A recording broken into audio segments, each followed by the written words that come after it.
and again, you can challenge me on this, but tech vendors, although as a whole industry, maybe we are guilty of not thinking outside the box enough and not pushing for change faster. But what the way I see it is that tech vendors are often the first ones to navel gaze first and to think we're starting to see these patterns. We need to respond to these changes, these challenges that are happening within the industry, and so we can support, and obviously in our instance, learning and development teams to do better and to have better impact within their businesses. And so we start to develop those things to support, obviously from a tech perspective, from our side, but we start to push it in things in the right direction. And learning and development teams are sharing with us the challenges that they're facing, and we're saying, how can we help to solve those tomorrow? And so that kind of navel gazing that happens upstairs is also happening in real life downstairs as well. And how do we bring those two worlds closer together?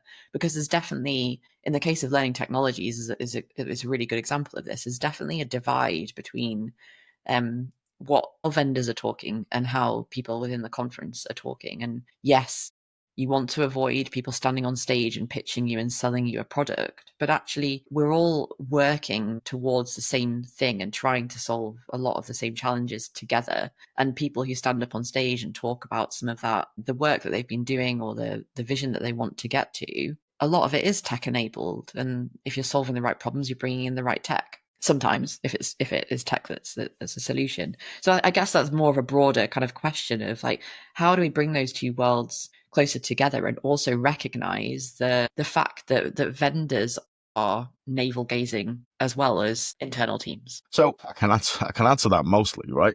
The entire industry doesn't know what's going on. There is a scary disruption out there happening. That scary disruption means that, and before I say this, I'm going to say vendors absolutely should be responding to the needs of the client. You'll get no argument